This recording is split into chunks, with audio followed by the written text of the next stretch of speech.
Hello दोस्तों, आप सभी को प्रभु यीशु मसीह के नाम में जय मसीह की। परमेश्वर के नाम की स्तुति और महिमा हो। फिर से मैं आप सभी का स्वागत करता हूं हमारे एक और नए वीडियो में। दोस्तों, आज का जो हमारा ये वीडियो है, इसका जो टॉपिक है, हर एक विश्वासी के लिए बहुत ही ज़रूरी टॉपिक है और हर उस व्यक्ति के लिए जो यीशु मसीह पर विश्वास नहीं करता, उसके लिए भी आज का वीडियो बहुत ही ज़रूरी है। यदि आप प्रभु यीशु मसीह पर विश्वास नहीं करते हैं, यदि आप चर्च नहीं जाते हैं, यदि आप यीशु मसीह के बारे में नहीं जानते हैं, तो आज का वीडियो आपके लिए बहुत ही जरूरी होने वाला है। और अगर आप प्रभु यीशु मसीह पर विश्वास करते हैं, आप चर्च जाते हैं, प्रार्थना करते हैं, तो भी आज का वीडियो आपके लिए बहुत ही जरूरी होने वाला है। मैं ऐसा क्यों कह रहा हूं? क्योंकि आज का जो विषय है वो संसार में हर व्यक्ति के लिए बहुत ही जरूरी विषय है। ऐसा नहीं है कि जो चर्च जाते सिर्फ उनके लिए आज का ये वीडियो है। हर व्यक्ति जो इस संसार में, चाहे वो यीशु मसीह पर विश्वास करता हो या ना करता हो, सबके लिए आज का वीडियो बहुत ही इंपॉर्टेंट होने वाला है, बहुत ही जरूरी वीडियो होने वाला है। इसीलिए वीडियो को बड़े ध्यान से देखिए, क्योंकि बहुत सारे लोग मेरे पास जब कमेंट लिखते हैं, बहुत सारे सवाल मुझे लिखकर भेजते हैं कि ब्रदर आप इस टॉपिक पे वीडियो बनाइए, आप इस टॉपिक पे वीडियो बनाइए। और मैं कोशिश करता हूं कि आपके द्वारा जो कमेंट में बताए जाने वाले विषय होते हैं, उन सारे विषयों पर मैं वीडियो बनाऊं और एक एक करके मैं वीडियो बनाता भी हूं। तो आज जिस विषय के ऊपर मैं वीडियो बनाने वाला हूं, वो भी आप में से किसी भाई बहन ने मुझे बार बार रिक्वेस्ट किया कि इस टॉपिक के ऊपर आप वीडियो बनाइए, इसीलिए मैं वीडियो को बना रहा हूं। और आज का जो वीडियो का जो मेन टॉपिक है वो है उद्धार, यानी कि सैल्वेशन। आज मैं जिस विषय पे बात करने वाला हूं वो उद्धार के ऊपर बात करने वाला हूं, सैल्वेशन के ऊपर बात करने वाला हूं। इसलिए अगर आपने अभी तक प्रभु यीशु मसीह को अपने उद्धारकर्ता के रूप में ग्रहण नहीं किया है और आज आप इस वीडियो को देख रहे हैं, तो थोड़ा समय और दे दीजिए। 7-8 मिनट का समय मैं आपका लूंगा। आप इस वीडियो को बड़े ध्यान से देख लीजिए, आपको समझ में आ जाएगा कि उद्धार यीशु मसीह के द्वारा ही क्यों मिलता है, या केवल यीशु मसीह ही ऐसे क्यों है जिसके द्वारा उद्धार पाया जा सकता है। इस वीडियो में मैं पूरी तरह से कोशिश करूंगा आपके सवालों के जवाब देने की, इसीलिए वीडियो को बड़े ध्यान से देखें, स्किप करके ना जाएं। वीडियो को देखने के बाद अपने मसीह भाई बहनों में या बाकी सब में भी वीडियो को शेयर जरूर करें, ताकि उन लोगों तक भी परमेश्वर का वचन पहुंचे और उनके जीवन में भी यीशु मसीह का जो उद्धार आए वो आने पाए। इसीलिए वीडियो को बड़े ध्यान से देखिएगा। तो चलिए मेरे प्रिय भाई बहनों, देर नहीं करते हुए आज के इस वीडियो को शुरू करते हैं।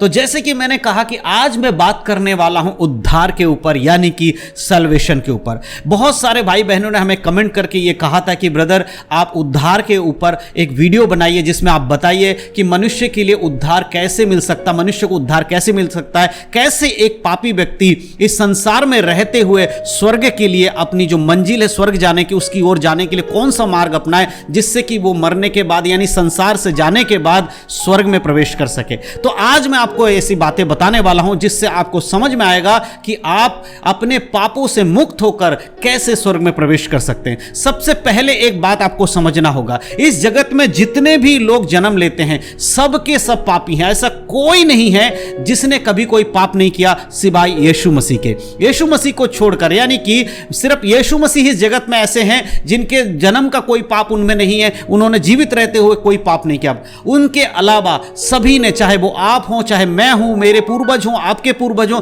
सबने पाप किया है, क्योंकि सब जो हैं इस संसार में जन्मे और मनुष्य के द्वारा उन्होंने जन्म लिया। इसीलिए मनुष्य जाति का पाप एक के बाद पीढ़ियों दर पीढ़ी चलता गया, सबके अंदर आया, कोई भी पाप से अछूता नहीं है। बहुत बार लोग आपसे कहते होंगे कि फलाने व्यक्ति ने कभी कोई पाप नहीं किया, हमने उसे कभी कोई पाप करते हुए नहीं देखा। हो सकता है कि उन्होंने कभी किसी को पाप करते हुए नहीं देखा होगा, लेकिन जो जन्म का पाप है, जो उनके माता पिता से आया हुआ पाप है, पीढ़ियों का पाप है, वो हर एक व्यक्ति के अंदर रहता है। और बिना पाप से छुटकारा पाए, बिना पाप से मुक्ति पाए कोई भी व्यक्ति का उद्धार नहीं हो सकता। सही मायने में कहे मोक्ष नहीं पा सकता जब तक उसके जीवन में से पाप की समाप्ति ना हो जाए, यानी पाप से उसे क्षमा ना मिले, तब तक किसी को उद्धार नहीं मिलेगा, मोक्ष नहीं मिलेगा।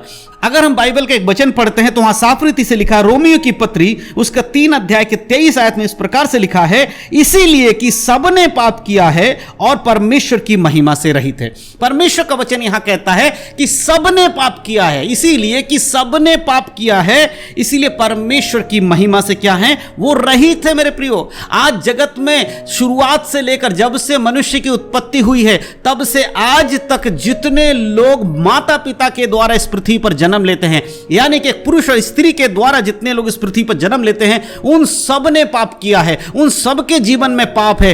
किसी ने भी ऐसा कुछ भी खास नहीं है कि वो परमेश्वर के पास जा सके, क्योंकि सबके अंदर पाप, इसीलिए वो परमेश्वर की महिमा से रहित है, परमेश्वर के उस अनुग्रह से रहित है जो स्वर्ग में है मेरे प्रियो। लेकिन यहां पर एक बात मैं आपको बता देना चाहता हूं, जिस परमेश्वर की महिमा से हर व्यक्ति रहित है, यानी कि जो अपने पापों के कारण मनुष्य स्वर्ग में नहीं जा सकता, उस मनुष्य को स्वर्ग तक जाने के लिए परमेश्वर ने एक मार्ग निकाला, परमेश्वर ने एक मार्ग दिया। आज से लगभग 2000 साल पहले प्रभु यीशु मसीह इस संसार में आए, जो एक कुंवारी के द्वारा जन्म लेते हैं और उन्होंने बड़े होकर अपने आप को बलिदान कर दिया, क्रूस की मृत्यु को सह लिया, हम मानव जाति के पापों के कारण अपने लहू को बहाया, और उसके बाद वो मुर्दों में 3 दिन तक रहे, उसके बाद जीवित हो उठे, और उसके बाद वो फिर से बादलों पर वापस आने वाले हैं। मेरे प्रियो, अगर आप इस बात पर विश्वास करते हैं तो आपका उद्धार संभव है, आपका मोक्ष संभव है। अगर आप अपने आप को पापी समझते हैं, आप मानते हैं कि आपके जीवन में पाप है, और यीशु मसीह को अपने उद्धारकर्ता के रूप में मान के अगर आप उसे अपने उद्धारकर्ता के रूप में ग्रहण कर लेते हैं, तो परमेश्वर आपके पापों को क्षमा करेंगे और उसके बाद आप स्वर्ग जाने के योग्य बनेंगे। यूहन्ना रचित सुसमाचार उसका 3 अध्याय और उसका 16 आयत को अगर आप पढ़ेंगे तो वहां पर इस प्रकार से लिखा है, क्योंकि परमेश्वर ने जगत से ऐसा प्रेम रखा कि उसने अपना इकलौता पुत्र दे दिया, ताकि जो कोई उस पर विश्वास करे वह नष्ट ना हो परंतु अनंत जीवन पाए। मैंने क्या कहा? मैंने कहा कि हर व्यक्ति ने पाप किया है, वचन के द्वारा मैंने आपको बताया हर व्यक्ति ने पाप किया, लेकिन परमेश्वर ने एक मार्ग निकाला। कौन है वो मार्ग? परमेश्वर ने अपने इकलौते पुत्र यानी कि प्रभु यीशु मसीह को दे दिया, क्योंकि परमेश्वर आपसे और हमसे प्रेम करते हैं। जगत से परमेश्वर ने ऐसा प्रेम रखा। सोच कर देखिए, जो मनुष्य पापी है, जो मनुष्य ने पाप किया, उससे परमेश्वर इतना प्रेम रखते हैं कि उन्होंने अपने इकलौते पुत्र को जो स्वर्ग में थे उनको पृथ्वी पर भेज दिया कि जाओ और मानव जाति का उद्धार का मार्ग बनाओ। मेरे प्रिय, इसीलिए परमेश्वर का वचन कहता है कि परमेश्वर ने जगत से ऐसा प्रेम रखा कि उसने अपना इकलौता पुत्र दे दिया।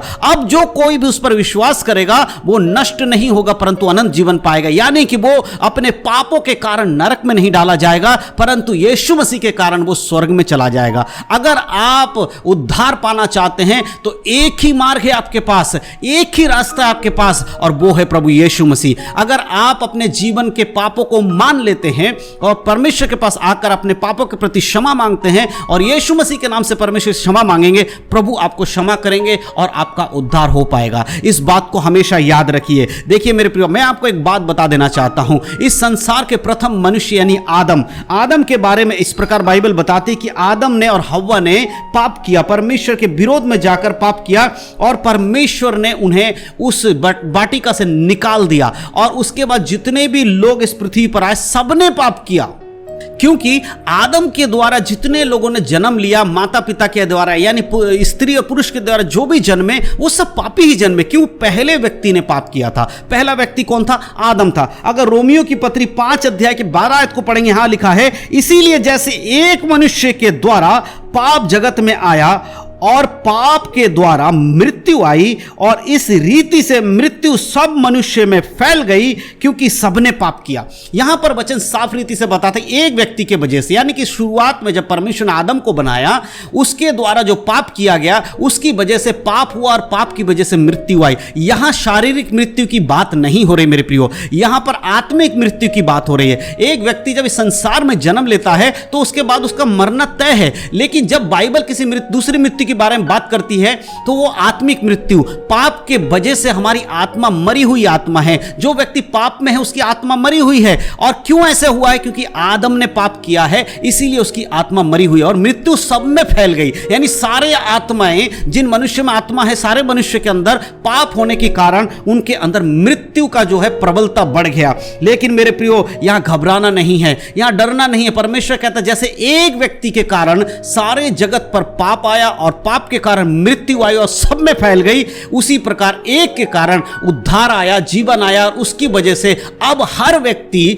पाप से छुटकारा पाके, मृत्यु से छुटकारा पाके अनंत काल का जीवन पा सकता है। अगर 5 के 17 आयत को पढ़ते हैं तो यहां पर इस प्रकार से लिखा है, क्योंकि जब एक मनुष्य के अपराध के कारण मृत्यु ने उस एक ही के द्वारा राज्य किया, तो जो लोग अनुग्रह और धर्मी रूपी वरदान बहुतायत से पाते हैं वे एक मनुष्य के अर्थात यीशु मसीह के द्वारा अवश्य है कि अनंत जीवन में राज करेंगे। यहां पर परमेश्वर का वचन हमें बताता है जैसे आदम के कारण मनुष्य में पाप आया, पाप के कारण मृत्यु आई, उसी प्रकार प्रभु यीशु मसीह के कारण इस संसार में धर्म आया, उद्धार आया और यीशु मसीह के कारण लोग अनंत जीवन में प्रवेश करेंगे और स्वर्गीय राज को प्राप्त करेंगे। अगर आप उद्धार पाना चाहते हैं तो आपके लिए सबसे आसान तरीका यही है। सबसे आसान कहने का मतलब सबसे एक ही तरीका, यानी और कोई तरीका नहीं है। आसान कहें या कठिन कहें, एक ही तरीका आपके पास है और कोई तरीका नहीं है। बिना यीशु मसीह के कोई भी स्वर्ग में प्रवेश नहीं कर सकता। यदि आप उद्धार पाना चाहते हैं तो आपको यीशु मसीह के ऊपर अपना विश्वास लाना होगा, तभी आपका उद्धार हो पाएगा। अगर आप उद्धार में जाना चाहते हैं तो आज ही अपने पापों के प्रति परमेश्वर से क्षमा मांगे, यीशु मसीह के नाम से क्षमा मांगे और कहें, पिता मैं पापी हूं, मैंने पाप किया है और मैं यीशु मसीह के नाम से क्षमा मांगता हूं और मैं ये विश्वास करता हूं कि यीशु मसीह मेरे पापों के लिए क्रूस पर मारे गए, गाड़े गए और मुर्दों में से तीसरे दिन जी उठे। और इस बात को मानते हुए परमेश्वर मैं अपने सारे पापों से क्षमा मांगता हूं, आप मुझे यीशु मसीह के नाम से क्षमा कर दीजिए और स्वर्ग जाने के योग्य बनाइए। जब आप इस तरह से मन परिवर्तन करते हैं, परमेश्वर आपके तमाम पापों को, चाहे वो जन्म का पाप हो, पीढ़ियों का श्राप हो, सब कुछ आपको क्षमा कर देता है। आप एक नए व्यक्ति बन जाते हैं। उसके बाद आप बपतिस्मा लेते हैं और एक पवित्र जीवन अगर आप जीते रहते हैं तो यीशु मसीह के दूसरे आगमन पर आपका उद्धार होगा और आप यीशु के संग स्वर्ग पे उठाए जाएंगे। क्योंकि वचन में इसी प्रकार लिखा है कि जो अंत तक धीरज धरेगा उद्धार उसी का होगा। इसीलिए मेरे प्रियो, यदि आज आप उद्धार पाना चाहते हैं तो आपको इधर उधर भागने की जरूरत नहीं है, अपने शरीर को चोट पहुंचाने या उसे जख्म देने की जरूरत नहीं है, मेहनत करने की जरूरत नहीं है, ऊंचे ऊंचे पहाड़ों पर जाने की जरूरत नहीं है, आपको कुछ भी करने की जरूरत नहीं। सिर्फ आपको क्या करना होगा, आपको यीशु मसीह को अपने उद्धारकर्ता के रूप में ग्रहण करना होगा, अपने पापों से मन फिराना होगा, पश्चाताप करना होगा और उसके बाद आपका उद्धार संभव है। इसीलिए मेरे प्रियो, यदि आज भी आपको उद्धार नहीं मिला है तो आज ही अपने जीवन में प्रभु यीशु मसीह को ग्रहण करें। प्रभु यीशु मसीह जरूर आपको उद्धार देंगे। परमेश्वर इन वचनों के द्वारा आप सबको आशीष दे। यदि आपको ये वीडियो अच्छा लगा हो, आपको समझ में आया हो तो दूसरों तक शेयर जरूर करें ताकि उन लोगों का भी उद्धार हो सके। यीशु मसीह के नाम में सबको जय मसीह की। God bless you. आशीषित रहें, प्रभु में बढ़ें, उद्धार में बने रहें। यीशु मसीह के नाम में जय मसीह की।